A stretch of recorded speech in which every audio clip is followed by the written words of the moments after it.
नमस्कार दोस्तों, आप देख रहे हैं चेतना मंच और मैं हूं राजकुमार चौधरी। इस समय हम लोग मौजूद हैं एक्सप्रेसवे के ऊपर। एक फ्लाईओवर बना हुआ है उसके ऊपर, और ये जो बिल्डिंग है, इस बिल्डिंग के ध्वस्तीकरण में अब चंद घंटे रह गए हैं।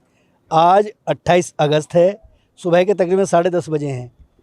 इसके बारे में जानने का प्रयास करेंगे। मेरे साथ वरिष्ठ संवाददाता हैं, यहाँ पर एक बड़े अखबारों में काम करते रहे हैं, विक्रम शर्मा नोएडा प्राधिकरण को बहुत लंबे समय से कवर कर रहे हैं, और ये एक ऑटोनोमस बॉडी है। इस शहर को बसाने की जिम्मेदारी नोएडा प्राधिकरण की है, थी और रहेगी। एक 1976 में एक औद्योगिक विकास अधिनियम बना, जिसके तहत इस प्राधिकरण का गठन हुआ। इसका मुख्य कार्यपालक अधिकारी जो भी होता है, उसके पास असीमित अधिकार होते हैं।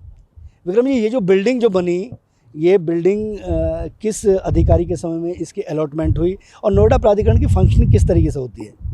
बेसिकली जो नोएडा अथॉरिटी का ग्रुप हाउसिंग विभाग है, उसके जरिए ज़मीनों का आवंटन होता है। तो इसका आवंटन 2005 के आसपास हुआ। उसके बाद उसको अतिरिक्त ज़मीन भी खरीदी गई थी। तो ज़्यादातर इसमें जो नाम आ रहे हैं अभी तक, इनकी ज़मीन में जो गड़बड़ी हुई, नक्शे में गड़बड़ी हुई, वो बेसिकली अथॉरिटी के तत्कालीन चेयरमैन और CEO भी रहे महेंद्र सिंह जी, SK द्विवेदी और अन्य अफसर हैं बेसिकली, जिनके नाम अभी FIR भी दर्ज हो रखी है 24 अधिकारियों के खिलाफ। अच्छा, ये जो बिल्डिंग थी, इस बिल्डिंग को बनाने के, क्योंकि एक लेआउट प्लान बनता है, और वो लेआउट प्लान बिल्डर अपना बनाकर प्राधिकरण को भेजता है। प्राधिकरण के अधिकारी उस पर मंथन, चिंतन, मनन करने के बाद उसको स्वीकृति देते हैं। तो जो बिल्डिंग थी, इस बिल्डिंग को बनाने के लिए शुरुआत में कितने मंजिल की अनुमति मिली, और ये कैसे कैसे कहाँ तक पहुँच गई? सबसे पहले इसको ग्राउंड प्लस 9 मंजिल तक अनुमति दी गई थी। उसके बाद फिर 2006 में पहली बार इसका नक्शे में बदलाव किया गया, वो फिर 9+11 हो गई और 14 टावर थे। उसके बाद लगातार नियमों की अनदेखी करती गई। सबसे पहले फिर 6 रहा, फिर 9 और 2012। 3 बार इसके नक्शों में बदलाव हुआ और तीनों में ही गड़बड़ी गई। हालांकि अथॉरिटी वाले शुरू में कहते रहे कि हमने नियमों के तहत हुआ, लेकिन सरासर इसमें नियमों का उल्लंघन हुआ था।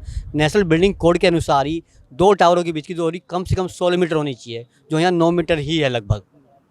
एक चीज़ और, एक सवाल और उठता है, जब किसी भी बिल्डिंग को बनाया जाता है तो उसका बेस बनाना होता है।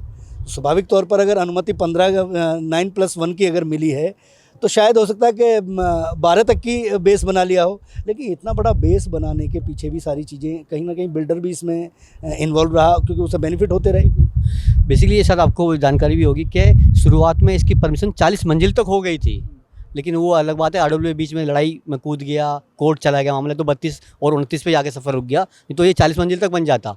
और क्या नाम है, जो FIR बिल्डर यहाँ पे एक वो भी अथॉरिटी में नियम कि जो ज़मीन दी गई है उसमें बाद में FIR बिल्डर खरीद लेता है। कि कुछ FIR पर्चेबल होता है, कुछ वैसे एक साथ मिलता है, तो FIR उससे खरीदा गया बाद में, तो उसकी इनकी हाइट बढ़ती गई लगातार। जो 40 टावर बनने थे, लेकिन अभी 32 और 29 ही बन पाई थी इसमें। अच्छा विक्रम जी, एक अंतिम सवाल कि ये जो बिल्डिंग खड़ी है, क्योंकि आप नोएडा के ही निवासी हैं, आपने नोएडा को बनते और बसते हुए देखा है।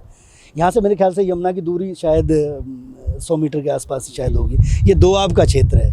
दोआब के क्षेत्र में जिस तरीके से कंक्रीट का जंगल बन रहा है, एक जिम्मेदार नागरिक होने के नाते क्या कमेंट करेंगे? तो कोई ऐसी बिल्डिंग है यहाँ बिल्कुल भी नहीं बननी चाहिए।